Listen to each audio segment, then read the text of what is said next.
Emma had always believed study sessions were meant to be serious. Books, notes, pencils neatly aligned. But that Friday afternoon, when Daniel knocked on her door, something about the air already felt different. She welcomed him in, pretending calm. Her small living room smelled faintly of coffee and old textbooks.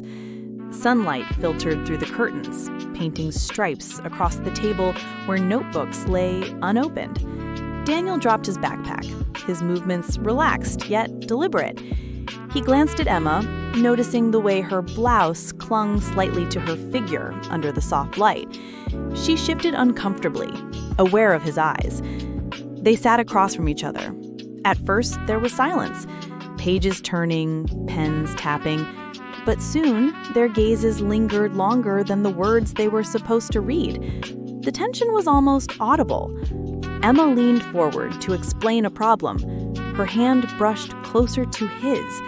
The contact was brief, accidental, yet enough to make her heart pound as if she'd run miles. Daniel tilted his head, watching her lips move as she spoke.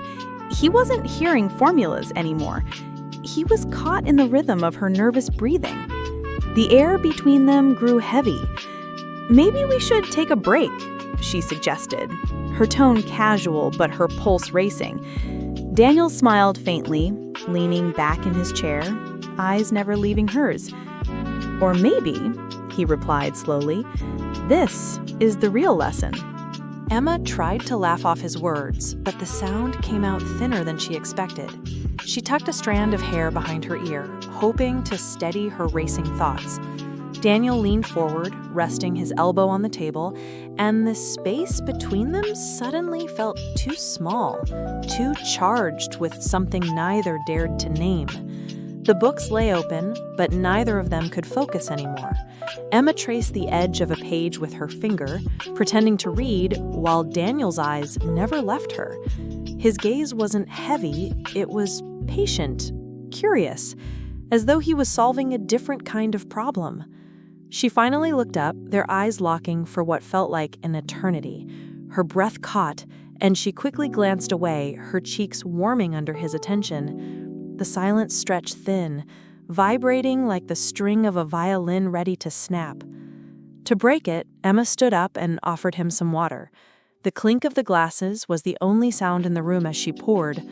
But when she turned back, Daniel was already standing, closer than she expected. Their shoulders almost brushed as she handed him the glass, and for a moment, she thought her knees might give out.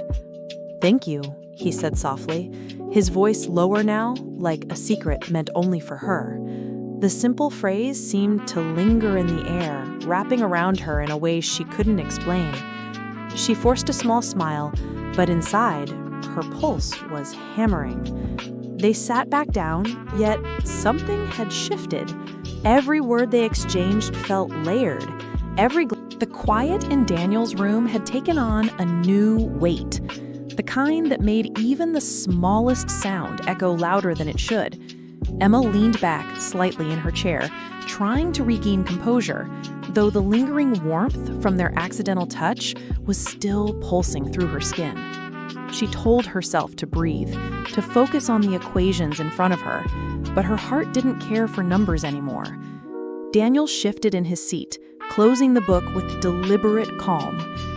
"Maybe we're not making much progress with this chapter," he said, though his tone carried more layers than his words. His eyes flickered to hers, searching, almost daring her to look away. She didn't. The air between them grew taut. Emma tried to distract herself by asking a question about the material, but her voice cracked halfway through. Daniel smiled, not mockingly, but gently, as though he understood exactly what was happening. His confidence was unnerving, a sharp contrast to the nervous flutter she felt. He rose from his chair, stretching slightly, and the movement pulled her gaze upward against her will. She hated how obvious she must have looked, but he didn't comment. Instead, he walked slowly toward the bookshelf, pulling down another book with a practiced ease. When he turned back, the light from the lamp caught his features, making the moment feel more cinematic than real. Her pulse raced. She was aware of every detail. The faint creak of the floorboards, the way his shirt clung to his shoulders. Emma sat frozen, Daniel's question echoing in her mind like a whisper she couldn't shake off. The room seemed smaller now, the air thicker, as though even the silence was holding its breath. She thought of answering with reason, with the kind of safe response she had always relied on, but her lips betrayed her with silence. Daniel didn't move right away. He stood there, waiting, as though her hesitation was an answer in itself. Then, slowly, he took a step closer. The space between them vanished, leaving only the quiet rhythm of two hearts beating far louder than they should. Emma's hand trembled slightly on the desk. She told herself it was just the nerves of being caught in a moment too intimate for its setting. But deep down, she knew it was more. It was the thrill of stepping into the unknown. Daniel reached out, not to touch her, but to close the book that separated them. The sound of it shutting felt like a door closing on the ordinary. Their eyes locked, and in that locked gaze, all the unfinished sentences, the half-hidden smiles, and the accidental touches finally made sense. Emma swallowed hard, torn between the voice of caution and the gravity pulling her closer. Then Daniel leaned in, not recklessly, but with a deliberate calm that made the moment impossibly intense. He didn't rush. He simply hovered close enough for her to feel the warmth radiating from him, close enough for the boundary between thought and action to blur.